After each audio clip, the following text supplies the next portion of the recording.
তুমি কুরবানি গোশ দিয়ে যদি আবার বাঁধে লিয়ে আসো তাহলে তোমার দিয়ে লাভ কি বলো আমার? যত জায়গাতে সমাজ আছে প্রত্যেক জায়গাতে এই নিয়ম, যারা কুরবানি দিয়েছে আমার বাড়িতে করছে না না পৌঁছে যাবে না সেটা এটা সব জায়গাতেই যায়, সব জায়গাতে যায়।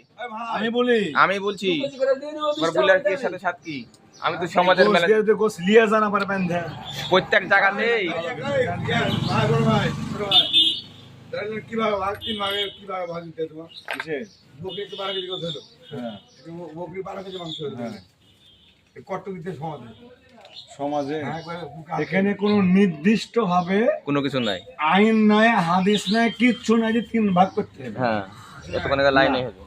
এটা বলা হয়েছে 3 শ্রেণীর লোক খাবে। কোন শ্রেণী? নিজে খাও, আত্মীয় স্বজনকে খাওয়াও, ফকির মিসকিনকে খাওয়াও, এই কথাটা বলা হয়েছে। নিজে লাও, আত্মীয় স্বজনকে দাও, ফকির মিসকিনকে দাও, এই কথা বলা হয়েছে। ভাগ নাই, ভাগ করতে হবে 3 ভাগ, না হলে কুরবানি হবে না। কোনো বাপের বাড়ি বলতে পারবে না কথা।